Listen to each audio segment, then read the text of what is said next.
Hi everyone, it's Laura here from makingcardsisfun.com, and today I'm here with my monthly blog post and video tutorial for Cloud9 Crafts. In this video, I'll be creating an interactive Lawn Fawn pull tab card featuring their totally awesome stamp set. So let's go ahead and get started.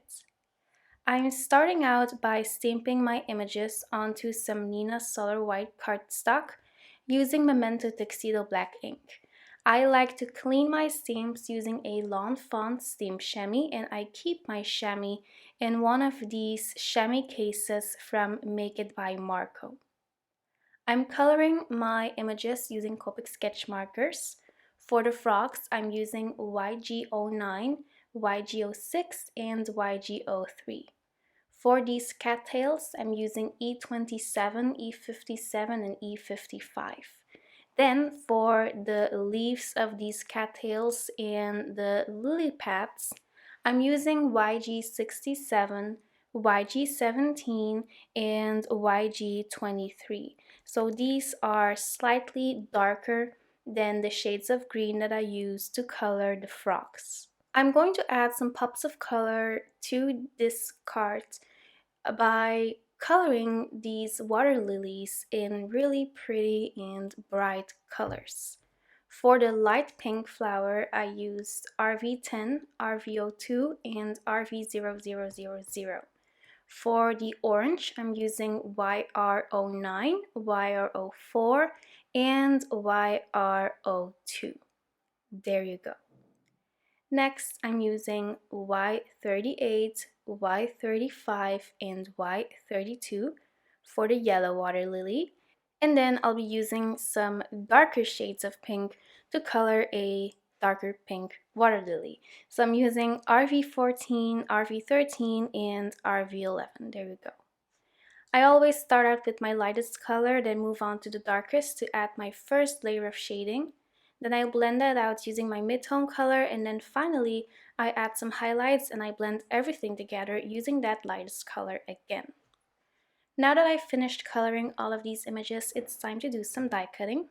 I'm using the coordinating dies to cut out all of these images, and then I went ahead and die cut the largest rectangle from the outside in stitched rectangles I could set from Lawn Fawn. So I die cut this large rectangle, and then I'm going to use two border dies from Lawn Fawn.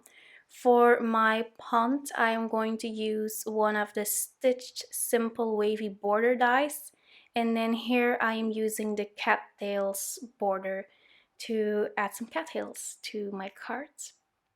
Now it's time to figure out how I'm going to make this pull tab card. So I have my slot die over here, and I'm just going to go figure out where I have to place my frog. I added a tiny pencil mark, but before running that die through my die cutting machine, I went ahead and centered the notch die and ran that through my die cutting machine. Since I have two layers, I'm going to temporarily hold down my wavy border using some purple masking tape from Cloud9 Crafts, and then I'm going to run that small slot die through my die cutting machine, and then it cut all the way through those two layers of cardstock. I'm going to create a really nice blue sky using Tumbled Glass Distress Oxide ink. I'm using these beautiful blending brushes from Tailored Expressions.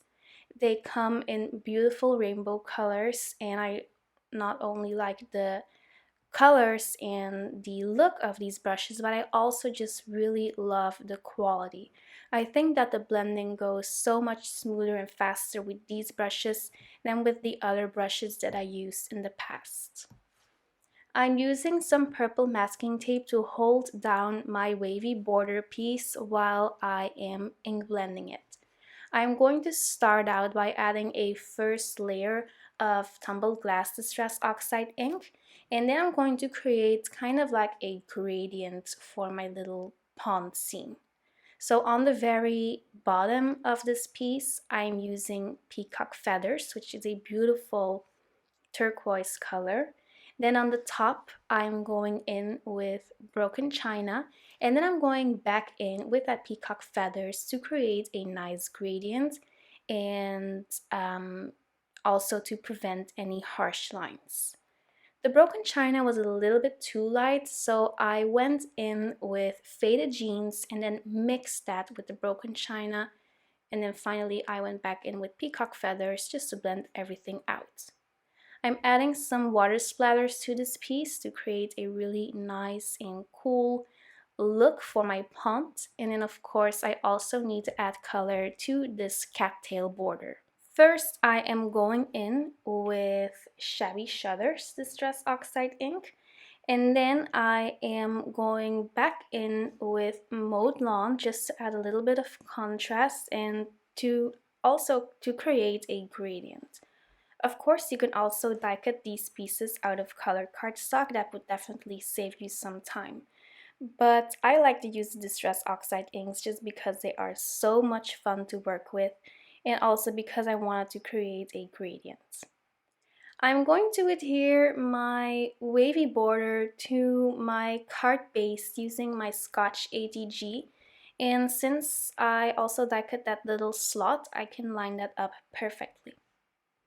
Alright, so next I die cut the pull tab mechanism, and it comes with these little embossed score lines, so you can just fold them along the scored lines. Basically, you have to fold it in on the one closest to the center and then out on the one closest to the outside. Next, I am holding those two pieces together, and then I am weaving that through the little slot, and then you can see that you can move your little pull tab up and down.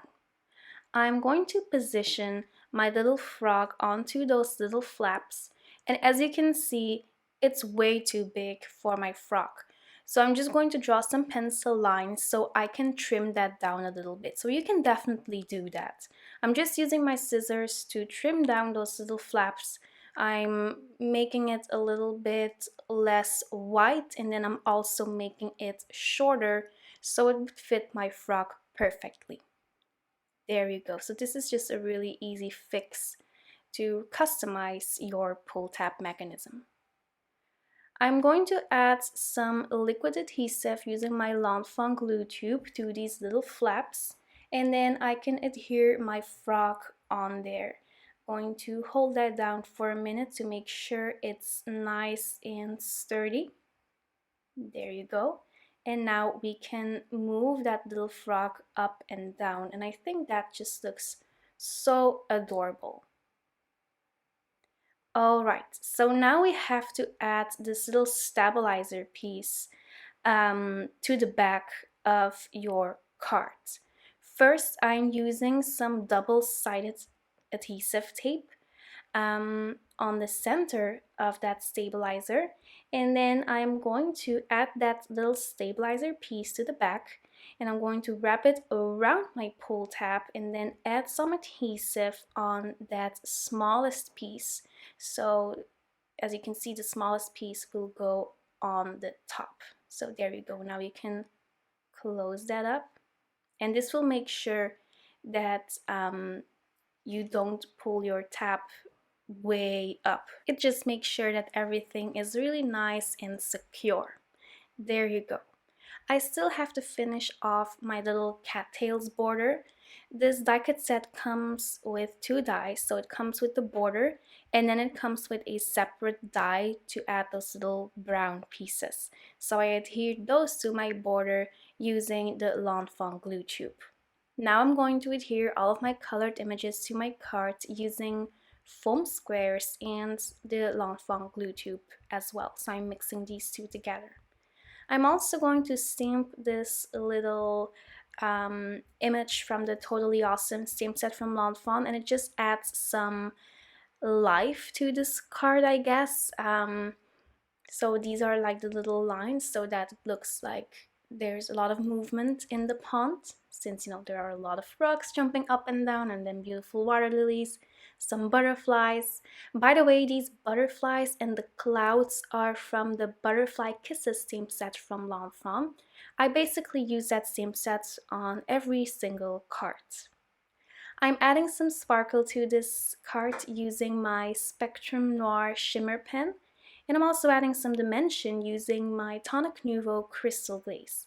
And normally, I wouldn't do this until I finished off my card, but I'm going to adhere my Cattails border on top, so it would be a little bit tricky to add the Tonic Nouveau Crystal Glaze while the Cattails border is already adhered to the card.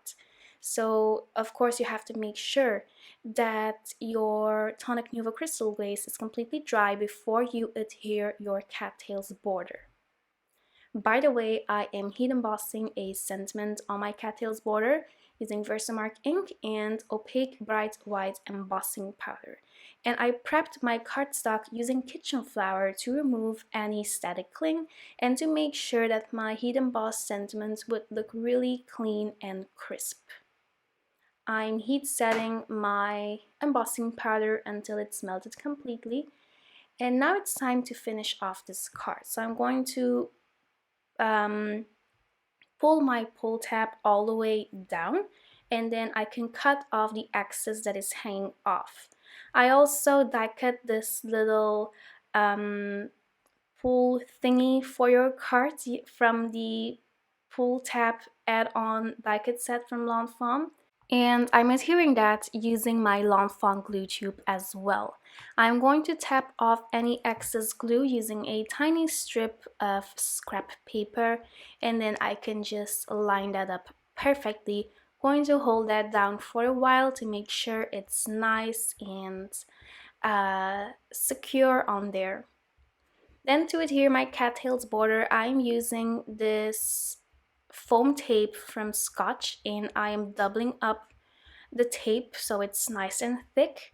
In total, I used 4 layers of foam tape.